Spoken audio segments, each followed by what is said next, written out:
แล้วมาเวียกให้เวียกส่วนน้องนั่นแหละเบิดแล้วบ่น้องเสียยาให้กันแล้วอืมยาส่วนกันแล้วยังแต่ดำนยายังน้องซื้อกินยายังยาดีวัดแล้วก็ซาร่าอ๋อซาร่านี่มันเป็นแก้ไข้เด้เนาะลดไข้แก้ไขแก้ปวดต้นปวดโตอยากถามอีกหนึงแบบว่าแบบลูกเคยนี่อยากเอาเมียเพิ่มอีกนี่ได้บ่อยากเอาเมียเพิ่มแม่นตัวอย่างว่ามีเมียแล้วอยากเมียซองอ่ะนะก็ได้แบบพอเฒ่าเขาบ่ให้แล้วแต่คือน้องคันว่าไปเฮือนคันว่ามีผัวบ่นะไปเฮือนพาแล้วก็พาผัวไปเฮือนแม่ก็น้องเป็นคนย่อคันว่าย่อได้แบบแกฮิตเบิดแล้วอยู่เฮือนแบบน้องพยายามเฮือนปู่เฮือนย่าหรือว่ามาเฮือนน้องนี่น้องก็ให้บ่เพราะว่าหาผู้สาวมากอดมาหยอกนะให้แบบคัน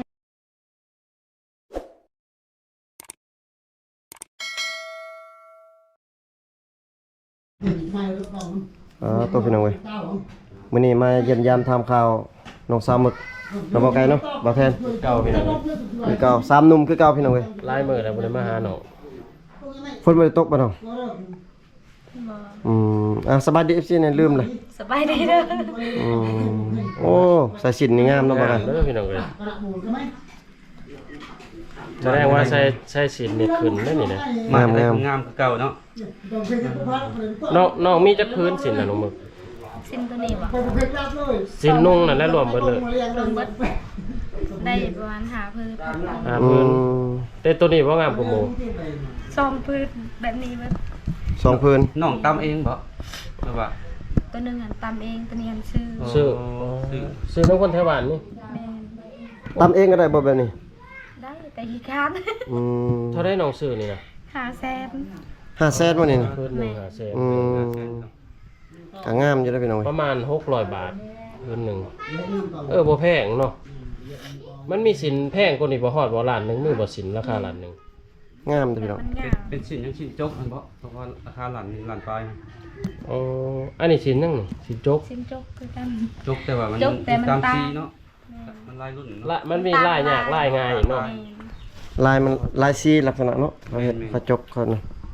งามเลยคืออยากคือสินทางตะโอยเนาะนี่มารอบนี้คือว่าข้าวทั้งงามขึ้นพี่น้องเว้ยกองแต่ว่า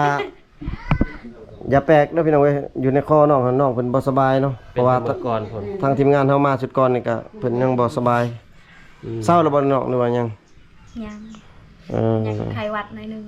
เป็นหวัดเป็นไอเนาะแม่เข้าบนคนตายอันเลยก็เลยเป็น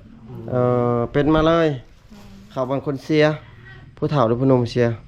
ผู้หนุ่มแบบประมาณอายุ22 ปีประมาณนั้นได้ลูก2 คน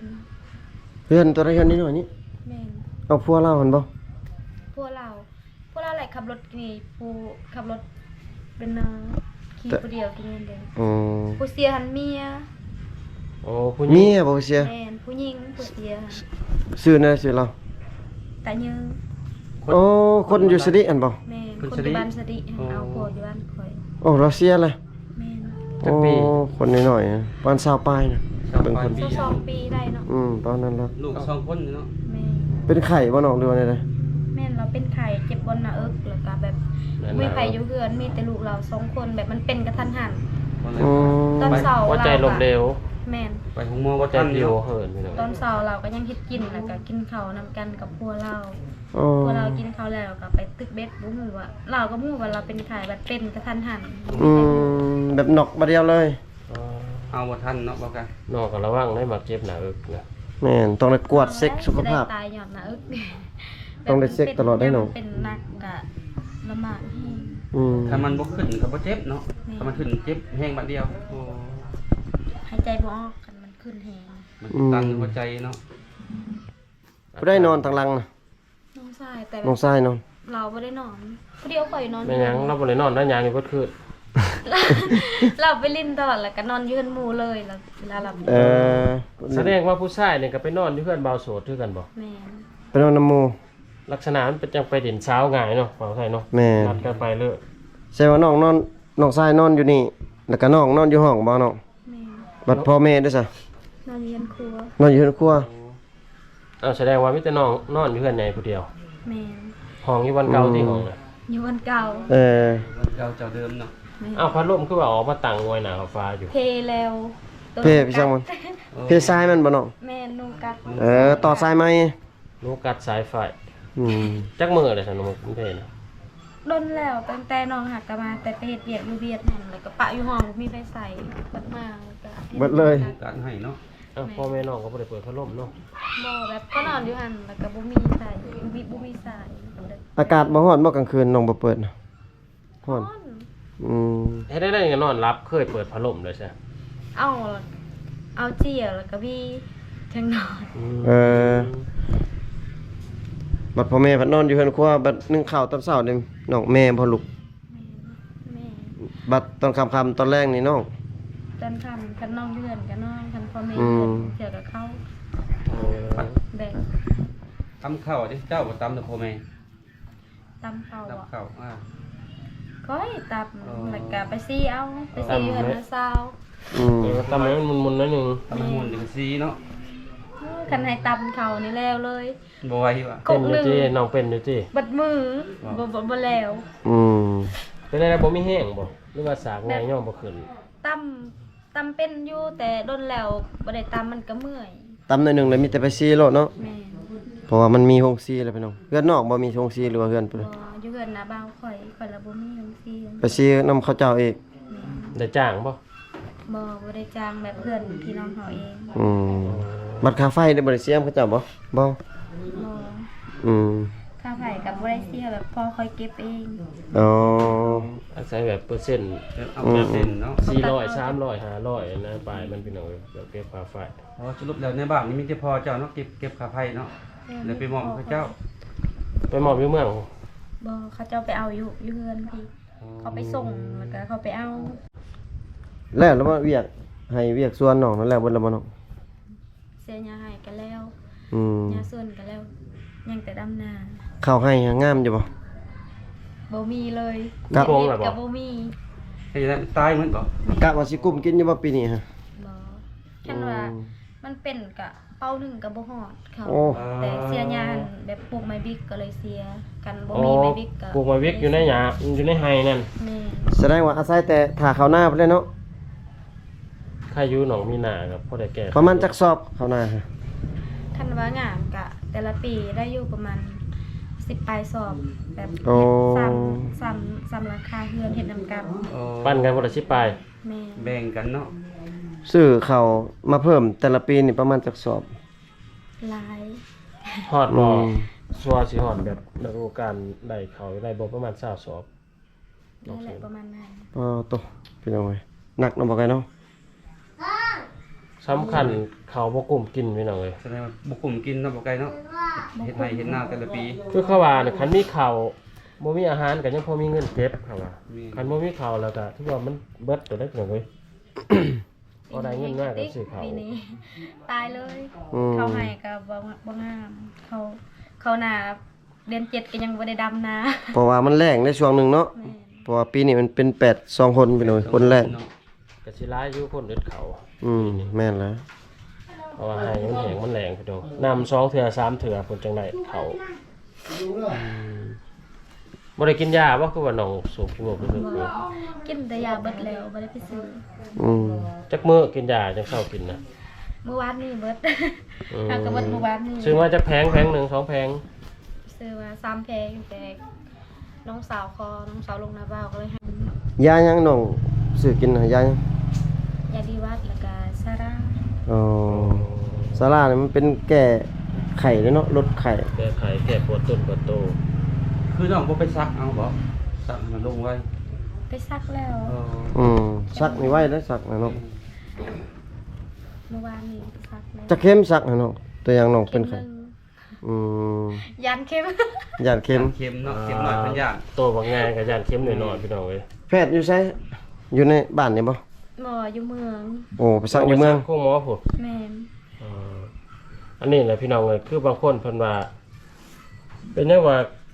ยาแพง1 2แพงก็บ่มีเงินซื้อคือบ่ซื้อมาหลายมันยากพี่น้องเอ้ยเงินกีบ1 1,000หรือว่า5บาท10บาทมันหายากในชนบทเฮาแพงบ่มีโรงจักรโรงงานรับจ้างแฮงยากพี่น้องเอ้ยเงินที่ซื้อเกลือไปงวดกันยังยาก ปี อีกอย่างแถวเขตชนบทบ่มีบ่รับจ้างเนาะว่าเนาะ แม่ เลย มีอยู่บ่รับจ้างเลยช่วงนี้ บ่มี อืมบัตรอาหารการกินเด้หลักๆได้หยังกินเดี๋ยวนี้ หน่อไม้แบบฝนตกแล้วหน่อไม้ออก อ๋อหนอออกลายเนาะ ช่วงนี้น้องใหม่ลายเนาะยามหนีน้องใหม่ก็ ไผไปหาหนู ปานใด บางเทื่อก็แม่บางเทื่อก็น้องบ่เคยไปแบบจนมีคนตายให้ก็เต็กบ่กล้าไปไส อ๋อ เคยอยู่บ่อันแบบน้องไปหาหน่อใหม่มาขาย บ่ บ่เค ตอน ย ยังน้อยเคยตอนยังน้อย อืม มาในนี้ได้อ้ายบ่ แม่นะ น้องเคยไปขายบ่เครื่องอยู่เมือง เคยตอนยังน้อยไปขายหน่อไม้ไปกับน้าสาว อืม ฝนตกก็ไป บ่แม่นน้องบ่ไอเห็นตะกี้น้อยๆงาม จืออยู่บ่ ได้เงิน 15,000ก็ดีใจหลายแล้วตอนนั้นไปขายแบบตอนใหญ่บ่เคยไปจัก ๆย่างไปบ่ไปขายหรือว่าขี่รถ ย่างไป ไกลอยู่บ่ ไปหาห น้อง น่อไม้แล้วก็ไปขายเลย ไกลอยู่ว่ากะว่าย่าง ไกล อืม เหนื่อยแฮง เพื่อสิฮอ คั ด นว่าไปได้เช้าคันว่าได้ขายหน่อไม้เบิดไว้ก็ ก็ได้กลับไว้ กลับไว้คันบ่ได้เบิดก็ตอนแรงๆพุ่นแหละจังได้กลับ คือน้องว่าไปแล้วไปหาหน่อไม้ก่อนแล้วจังไปเขาในเมืองขายเอาว่าชั่วบ่ได้ได้สังกกลับมาคือก ลับมาสิ เอามาต้มกิน คนเมืองพุ่นบ่ ยังฮอดมือ สมมุติว่าขายได้นี่ไปซื้อหยังเงินนี่ซื้อเลยบ่หรือว่าซื้อ ตอนยังน้อยๆอันค่าได้ก็เอามือเงินบ่ได้ซื้อหยังดีใจ แล้วก็ให้แม่ อืม เอามือตอนให้แม่ อืม ได้เงิน15,000กีบก็ดีใจตอนนั้นไปขายเครื่อง แม่นนะ เป็ พี่ น น้อง เครื่องหน่อไม้ไปขายหน่อไม้ ขายกับบ่ฮอด50 60บ่ฮอดซ้ำเนาะ แม่น 10,000 10,000 ใหญ่ 20,000 เขาก็ได้หลายมื้อหนึงฮอด50 40 อื ก็ได้ ม ข่อยส่วนหลายตอนข่อยไปยังน้อยๆส่วนหลายก็20,000กีบหลายที่สุดแล้วข่อยได้ อืม ทงจะได้ทง5,000บ่จังซี่ ทง5ทง10 สองห้า กันขายบอกกระทง2,000ก็ขาย ขายเลยเนาะ รุดพิเศษ ขายเล่เลย ดีกว่าบ่ได้เงินกลับบาท ไม่เห็นไหม ได้เงินมาส่วนหลายก็เอาไปใส่ใจสั่งในชนบทเนาะในเรือนในศาล ส่วนหลายเขาซื้อแบบเกลือเป็นงัวแล้วก็ข้าวคันเขารับจ้างประมาณได้เงิน100,000 200,000เขาก็ซื้อเป็นโลเอา อืม เพราะว่าอึดเขาอึดน้ำพี่น้องเอ้ย คือสิน้องเฮ็ดให้นี่ไกลบ่จากบ้าน ให้น้องบอก แม่น ไก่คันว่าย่างไปแต่เสาร์6โมง8โมงก็ฮอดอยู่หา9 อื โมง มจักแพนน้องจักแพนเฮ็ดให้ แผ่นเดียว กว้างเลยเนาะ บ่ได้กวางผู้เดียวพอน้องถามบ่มีใครเฮ็ดตอนเขาทางให้น้องก็ไปเฮ็ดงานอยู่นากาย อืม ช่วงนั้นเนาะ ให้ในกระทางจะได้เจ้าฮู้บ่ แคนเซ โอ้แกนซีเนาะ คือน้องว่าบ่มีแรงงานบ่มีคนมาช่วยพอทางให้น้องคือบ่ฟ้าวเอาผัวซั่นพอได้ อืม เขาเจ้ามาซอยดิ คันเอาผัวจักเขาสิไปซอยหรือบ่ อย่าพอขี้ข้านอีกเนาะ เขาบ่เคยบ่ แม่นทางชนบทส่วนหลายเขาบ่เคยคันว่ามีบางคนเขาไปช่วยก็วุ่นแล้วคนนั้นมีแต่เขาเป็นผู้หญิง บ่เคยซอยเวียกพอเฒ่าไม่เฒ่าเนาะ แม่น เรื่องที่จะ บ่ เป็นต้นว่า ผัวนี่บ่ได้ช่วยเลย คันว่าไปอยู่น้ำพวนบ่ แม่น แม่นี่ เขาก็ช่วยคือกัน อืม ช่วยชนได้ชนหนึ่งเนาะ แม่น ยามได้ใส่เขาสิพามายามเพื่อนเก่าเฮาเวลาเอาผัวคงว่าเวียกงานก็บ่ได้มาซอยอะนะ คันว่ายามว่างเขาก็คันเฮาอยากไปเฮากินฮอดเขาก็พาไป แบบสิไปตลอดเขาก็บ่ให้ไป สมมุติว่า โดนเทื่อนึงเขาให้ไปอยู่ สมมุติว่าน้องเอาผัวปุ๊บนี่เนาะประมาณจักเดือนประมาณจักมื้อจังว่าสามารถกลับมาเฮือนพ่อแม่ได้ มาเยี่ยมมายามนี่ บางคน3มื้อก็เขากลับได้แบบไปเอาเครื่องอหย่างไรอย่าง อืม ถ้าคืนเฮือนบ่ได้บ่ แม่นบางคน ขึ้นเทือนบ่ได้ ฮอดดองเพิ่นแหละจังไป โอ้ อืม แสดงว่ากรณีมาทางแตงดองเนาะ แบบคันยังบ่เฮ็ดดองไปไกลๆกับหลังคากับคาลัมแบบมันผิดฮีต อ๋อ ขึ้นเพื่อนบ่ได้ แสดงว่าต้องไปอยู่เฮือนพี่น้อง แม่นต้องพี่เพื่อนพี่น้อง พี่น้องก็คันพี่น้องตั้งฮีตพี่น้องฮีตเดียวนํกันคือแบบ ก็บ่ได้ คือพอ เนาะ คอยแบบเป็นพี่น้องกับผู้นั้นแล้วคอยขึ้นเพื่อนผู้นั้นก็บ่ได้คือเก่า อืม แบบ กัน พี่ ฮีตเดียวกันเนาะ พี่แม่นกันว่าขึ้นเพื่อนผู้อื่นแบบพี่ต่างก็ขึ้นได้ โอ้ ของเรานี่ แบ ยา บ ก นี้ เติมเนาะ ลูกเคยสบายได้อพี่น้องเอ้ยเพราะว่าเวียกงานก็บ่ได้สูงมาซอยทางเฮือนพ่อเฒ่าแม่เฒ่ายามได้ที่ว่าเขาเจ้ามาซอยเวียกหรือว่าซอยเงินซอยคำทางเฮือนพ่อเฒ่าแม่เฒ่านี่ กันว่าย่ามแบบ คือคอยนี่มีน้องชายยามน้องชายเอาเมียแล้วก็ทางเฮียนพ่อเฒ่าแม่เฒ่าเขาเฮ็ดดองเขาก็ไปช่วยคันเขามีเงินคันเขาบ่มีเงินไปแต่โตแล้วก็ได้ เขาบ่ให้แบบมันเป็นตามประเพณีอะไรคันเขาบอกแบบบ่มีเงินไปหาไปยามซื่อๆก็ได้คันมีช่วยก็แฮงดีคันว่าบ่มีเขาก็บ่ให้ แม่นบ่แบบคือไอ้นี่อินแบบบางบ่อนว่าถ้าว่าลูกเคยมาเยี่ยมมายามพ่อเฒ่าแม่เฒ่านี่ต้องได้เอาเงินให้บ่ทุกเทื่อเขามีบ่ บางบ่อนก็มีแต่บ้านสุนองแบบมันบ่เคย อืม แม่คันเขามีเขาเอาให้ก็แฮงดีคันเขาบ่ได้เอาให้ก็แล้วเขาบ่ได้ให้ ทางสุดพอตะโอ้ยน้องได้ยินคือว่าแบบว่าคันว่าลูกเคยไปเยี่ยมไปยามนี่ต้องได้ให้เงินแบบ50 100,000อ่ะนะ บ่ให้รักให้น้อยเนาะ แม่นให้น้อย แม่นทาง บี ตัว บคอมันพี่น้องเอ้ย แบบนั้นแท้ เห็นนั่นคือ คัน อื สิ ม กินข้าวคือแบบยามเขาเฮ็ดงานอหย่างเขาจำผิดก็ต้องมีเงินต้องได้กินข้าว แม่น ว่าเป็นเคย ต้องเอาเงินไปให้พ่อเฒ่าแล้วจังได้กินข้าวกินน้ำได้ แม่น คือว่า ใส่เงินบนพาเขาหันเขาบนโตะเขายอพาเขาให้ กินเลยบ่ได้บ่ซะ บ่ได้ทางตัวอีกหันทางน้องหันสบาย เป็นเคยก็ได้กินเลยตามสบายบ่เสียเงิน คือกับมีเงินนี่บ่แม่นมีเงินแบบมีงานหั่นนะแบบลูกเคยนี่ไปเฮือนบ่เฒ่าเนาะถ้าเขาต้องเอามีผู้สาวมาให้ 2-3 คนตัวอย่างว่าเนาะมานั่งแบบมีงานแบบนั้นลูกเคยนี่ต้องได้ให้เขาแม่นบ่เงินแบบผู้สาวหั่นนะ ผู้สาวบ่ แล้วแต่ อื ตาม ม คันเขาสิให้ก็เขาเอาเขาบ่ให้ก็เขาบ่เอา แต่ว่าเมียนี่บ่ให้ได้เขาเอาเลยเมียนี่เฮ็ด เขาบ่ให้ แบบให้ผัวลิ้นเลย เพ้อๆแบบพ่อเฒ่าสับเอาผู้สาวมาให้ลูกเคยนำ แม่น แม่นว่าน้องหมึก แม่น อ๋อมื้อนั้นน่ะบ่ให้บ่หยังผัวอยากกอดผู้ชายผู้สาวก็ได้บ่ ได้ อืมแสดงว่าพ่อเฒ่าจะดี คันวิทย์มื้อนั้นน่ะเป็นเรื่องใหม่เนาะ พอแล้วแต่บ่ให้เฮ็ดเกินเนาะในบ้านเนาะ แม่นแบบยามมีเวียกมีงานเขาก็บ่ได้ให้คันว่าบ่มีเวียกบ่มีงานไปเลาะไปลิ้นกับผู้สาวตลอดเขาก็ให้คือกัน คักได้พี่น้องเอ้ยพ่อเฒ่า พ่อเฒ่าให้ ผู้สาวมาให้ พระเฒ่าก็ใจดีเนาะ สปอร์ตแต่มีงานแบบกินง่ากินหยังเนาะคันมื้อธรรมดากอดนี่ก็บ่ได้เนาะโอ้ ทางเขามังกรแบบสบายเป็นเคยก็บ่เสียเงิน อื กินหยังก็ ม ได้ นี่ ทางตัวต้องได้เสียเงิน ใครเป็นเคยทางบ้านน้องเมืองหรือเผาบางกองนี่ถือว่าสบายได้อพี่ ส น้อง บายเนาะ มีพี่น้องทางตัวเขาไปอยู่กับน้องตอนกินงะหันแบบเขาบ่มีเงินเขาบ่กล้ากินเขาว อืม แบบเขาบ่มีเงินใส่บนกระ ใส่บังกระโตก ใส่ตอกจักพันหรือว่าอิงตาม อิงตามแบบ10,000 20,000ก็ได้ แต่เขาบ่มีเงินเขาบ่กล้ากินเขาวแล้วก็ค่อยถามเขาเจ้าว่าเป็นหยังคือบ่กินแล้วเขาว่าบ่มีเงินเขาว่ากินเลยบ่เสียเงินเขาว่าเฮ็ดคือค่อยแบบสบายเขาว่าบ่เสียเงินกินแบบ โอ้เนี่ย เขาย่อให้กินก็บ่เสียเงิน บอกอีก ได้เนาะ อยากถามอีกหนึงแบบว่า แบบลูกเคยนี่อยากเอาเมียเพิ่มอีกนี่ได้บ่ อยากเอาเมียเพิ่ม แม่นตัวอย่างว่ามีเมียแล้วอยากเมียซองอ่ะนะ ก็ได้แบบพอเฒ่าเขาบ่ให้แล้วแต่ อ๋อ คือ แล้ แบ ว บ แต่เมียบ่ แม่นแล้วแต่เมียคันว่าเมียมักก็เมียอยู่นํกันได้คันว่าเมียบ่มัก แต่ห้ามผัวบ่ได้ก็เมียแบบนี่เห็นพ่อ นี่ แม่ กลับมาเฮือนพ่อแม่ แม่น คันเมียใหญ่ เฒ่าบ่มีสิทธิ์ให้ แม่น คันเมียใหญ่แบบอนุญาตให้เอาเพิ่มนี่ถือว่าเสร็จเลย ได้ อืม แต่ พี่น้อง ว่าเมียบ่อนุญาตแต่ห้ามผัวบ่ได้ก็นี่เห็นพ่อเฒ่าแม่เฒ่า ยังมีอยู่บ่ผู้สาวอยู่ในบ้านน้องแบบว่าอยากได้อันสามารถเอานี่ทีมงานเฮาสิเอาคือกันนี่ เอาเพิ่มอยู่ สิเอาเพิ่มนี่เออ ลักษณะผัวนี่ขึ้นกับเมีย อีก ห ตาม รือว่าคันว่าเมียอนุญาตเรื่อง อีกตาม สิเอา มีอนุญาตเนาะ เพิ่มอีกผู้หนึงเลยคันเมียอนุญาตก็ถือว่าโอเคพี่น้องเอ้ย คือกันกับน้องหมึกกับน้องดีและที่ว่าสามารถเอาพวกคนเดียวกันได้เนาะ แม่น แม่น ที่ว่าทีมงานเฮาทำก็ได้เพิ่นว่า โอ้ เพราะว่ามันเว้าเรื่องฮีตแต่ละบ้านเนาะ ที่ ครับ ตาม คือกันพี่น้อง เรา ต่างกัน เป็น บางคน แม่ห้างไปแล้วเป็นผู้สาว กัน ตา บัตรคาดองอีกก็ถูกอีกเนาะอืม ขน พี่น้อง ม เอ้ย คือกันเนาะ อืม ที่ อีกตามไผมีหลายก็ให้หลาย ให้ลายหิงดีเนาะเอากัน คักๆพี่น้องเอ้ยถือว่าถ้ามีงานนี่พอเฒ่าหรือว่าเมียนี่บ่สามารถห้ามหรือว่าให้ผัวได้ แต่ว่าต้องได้เสียค่านั่งให้ผู้สาวเด้อพี่น้องเอ้ย จาก 10,000 20,000เนาะ แม่น คอยคักบอลหนึ่งนะแบบใช่คักตัวพอเฒ่าหาผู้สาวมาให้ลูกเคยนั่น แม่น เขาพาให้แท้สมมุติ มานั่ง เงิน เว น้ ลา อง กินเหล้ากินเบียร์เนาะ ฉันมีแบบมีอ้า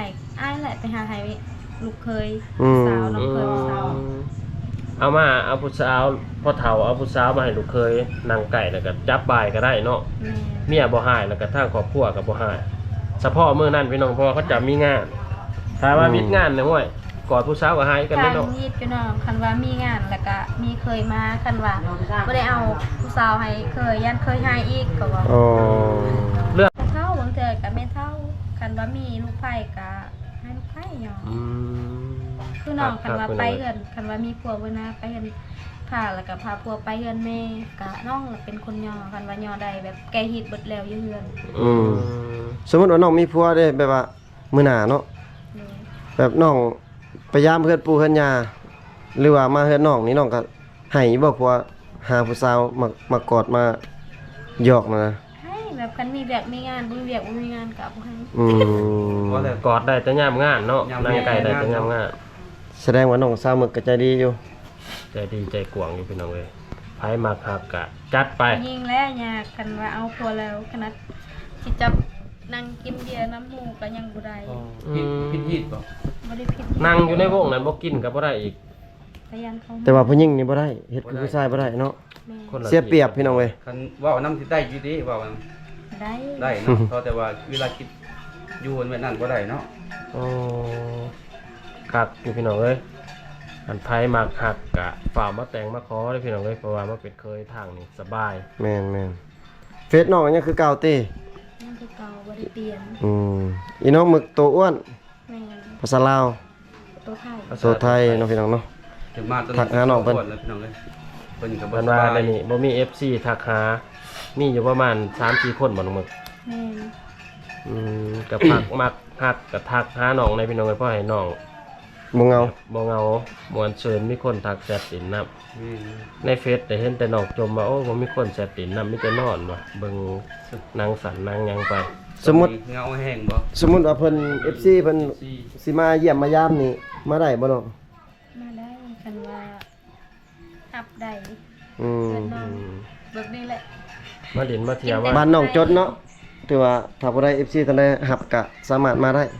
แต่มาย่านนี้ต้องทำใจเด้อทางมีแต่ขี้ต้ม ทางกินต้มเนาะ หฝนนี่ยากๆแน่ สองนี่น้ำคน กินต้มหน่อไม้เนาะอาหารหลัก หน่อไม้แล้วก็ มันพักเนาะ ลูกหวกบ่อย่างพวกนี้ ลูกเขียด ถ้าว่าจะกินอาหารแซ่บก็ให้ FC เพิ่นซื้อมาเองเนาะ แม่ คือเฮาว่าผ่านมาแล้วพี่น้องเอ้ย อยู่ประมาณจักมื้อสามารถอยู่ได้นะ แล้วแต่เขาจะอยู่กันว่าเขาอยู่ประมาณอยู่ดนกับบ่ได้ประมาณอาทิศหนึงก็ได้อยู่ อ๋อ อยู่รนน่ะใครมาขอเหรอได้เนาะก็ไม่ สิ ได้ ได้ โด เป็น น เคยเนาะ ปัจจุบันวัดยันเริ่ม อืม ห้องเลยยันเข้าห้องพิษพี่น้องเอ้ย โดนมันไว้นะโอ้ครับพี่น้องเอ้ย พี่น้องเอ้ยเยี่ยมยามทำข่าวน้องสามมึกเนาะพี่น้องเนาะทำข่าวเพิ่